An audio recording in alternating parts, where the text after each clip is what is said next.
ایک بار حضرت صلی اللہ علیہ وسلم لوگوں میں بیٹھے ہوئے ان سے باتیں کر رہے تھے۔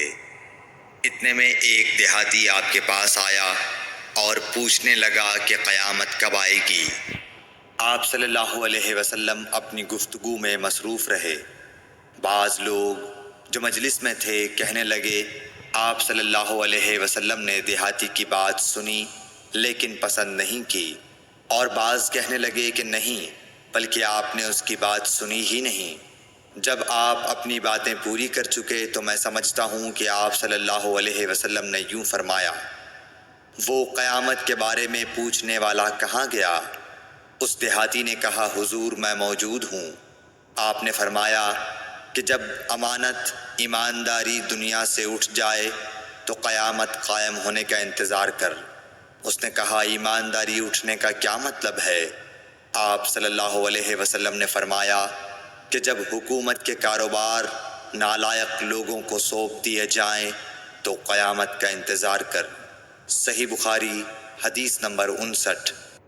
عبداللہ بن عمرو نے کہا کہ ایک سفر میں جو ہم نے کیا تھا، حضرت صلی اللہ علیہ وسلم ہم سے پیچھے رہ گئے، اور آپ صلی اللہ علیہ وسلم ہم سے اس وقت ملے جب عصر کی نماز کا وقت آن پہنچا تھا۔ ہم جلدی جلدی وضو کر رہے تھے، پس پاؤں کو خوب دھونے کے بدل ہم یوں ہی سا دھو رہے تھے۔ یہ حال دیکھ کر آپ صلی اللہ علیہ وسلم نے بلند آواز سے پکارا، دیکھو ایڑیوں کی خرابی دوزخ سے ہونے والی ہے۔ 2 یا 3 بار آپ صلی اللہ علیہ وسلم نے یوں ہی بلند آواز سے فرمایا۔ صحیح بخاری حدیث نمبر 60۔ حضرت صلی اللہ علیہ وسلم نے فرمایا، درختوں میں ایک درخت ایسا ہے کہ اس کے پتے نہیں جھڑتے، اور مسلمان کی مثال اسی درخت کی سی ہے، بتاؤ وہ کون سا درخت ہے؟ یہ سن کر لوگوں کا خیال جنگل کی طرف دوڑا۔ عبداللہ رضی اللہ تعالی عنہ نے کہا، میرے دل میں آیا کہ وہ کھجور کا درخت ہے، مگر میں اپنی کم سنی کی شرم سے نہ بولا۔ آخر صحابہ نے حضرت صلی اللہ علیہ وسلم سے پوچھا کہ وہ کون سا درخت ہے؟ آپ نے فرمایا، وہ کھجور کا درخت ہے۔ صحیح بخاری حدیث نمبر 61۔ حضرت صلی اللہ علیہ وسلم نے فرمایا، درختوں میں سے ایک درخت ایسا ہے کہ اس کے پتے نہیں جھڑتے، اور مسلمان کی بھی یہی مثال ہے، بتلاؤ وہ کون سا درخت ہے؟ یہ سن کر لوگوں کے خیالات جنگل کے درختوں میں چلے گئے۔ عبداللہ نے کہا کہ میرے دل میں آیا کہ بتلا دوں کہ وہ کھجور کا درخت ہے، لیکن وہاں بہت بزرگ موجود تھے، اس لیے مجھ کو شرم آئی۔ آخر صحابہ نے عرض کیا، یا رسول اللہ آپ ہی بیان فرما دیجئے۔ آپ صلی اللہ علیہ وسلم نے بتلایا کہ وہ کھجور کا درخت ہے۔ صحیح بخاری حدیث نمبر 62۔ حضرت صلی اللہ علیہ وآلہ وسلم ایک بار مسجد میں بیٹھے ہوئے تھے۔ اتنے میں ایک شخص اونٹ پر سوار ہو کر آیا اور اونٹ کو مسجد میں بٹھا کر باندھ دیا۔ پھر پوچھنے لگا، بھائیو تم لوگوں میں محمد کون سے ہیں؟ حضرت صلی اللہ علیہ وسلم اس وقت لوگوں میں تکیہ لگائے بیٹھے ہوئے تھے۔ ہم نے کہا، حضرت محمد صلی اللہ علیہ وسلم یہ سفید رنگ والے بزرگ ہیں جو تکیہ لگائے ہوئے تشریف فرما ہیں۔ تب وہ آپ سے مخاطب ہوا کہ اے عبد المطلب کے فرزند، آپ صلی اللہ علیہ وسلم نے فرمایا، کہو میں آپ کی بات سن رہا ہوں۔ وہ بولا، میں آپ سے کچھ دینی باتیں دریافت کرنا چاہتا ہوں، اور ذرا سختی سے بھی پوچھوں گا تو آپ اپنے دل میں برا نہ مانیے گا۔ آپ صلی اللہ علیہ وسلم نے فرمایا، نہیں، جو تمہارا دل چاہے پوچھو۔ تب اس نے کہا کہ میں آپ کے رب اور اگلے لوگوں کے رب تبارک و تعالیٰ کی قسم دے کر پوچھتا ہوں، کیا آپ کو اللہ نے دنیا کے سب لوگوں کی طرف رسول بنا کر بھیجا ہے؟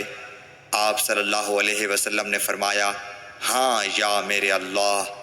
پھر اس نے کہا، میں آپ کو اللہ کی قسم دیتا ہوں، کیا اللہ نے آپ کو رات دن میں 5 نمازیں پڑھنے کا حکم فرمایا ہے؟ آپ صلی اللہ علیہ وسلم نے فرمایا، ہاں یا میرے اللہ۔ پھر کہنے لگا، میں آپ کو اللہ کی قسم دے کر پوچھتا ہوں کہ کیا اللہ نے آپ کو یہ حکم دیا ہے کہ سال بھر میں اس مہینے رمضان کے روزے رکھو؟ آپ صلی اللہ علیہ وسلم نے فرمایا، ہاں یا میرے اللہ۔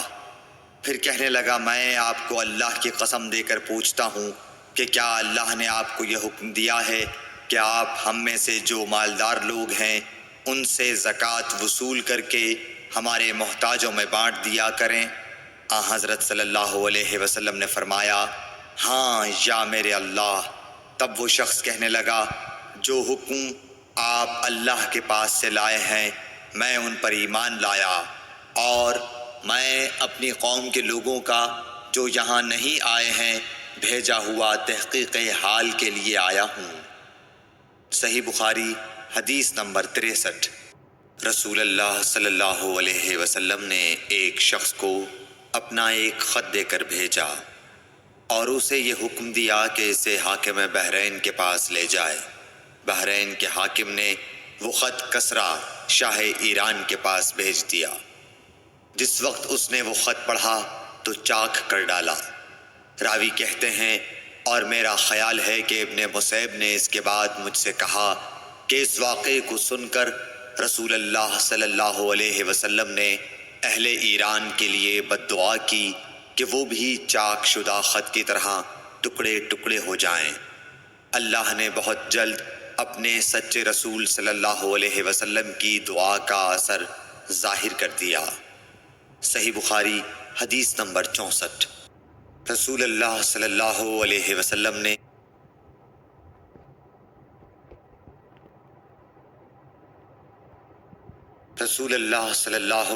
وسلم نے کسی بادشاہ کے نام دعوت اسلام دینے کے لیے ایک خط لکھا یا لکھنے کا ارادہ کیا تو آپ صلی اللہ علیہ وسلم سے کہا گیا کہ وہ بغیر مہر کے خط نہیں پڑھتے، یعنی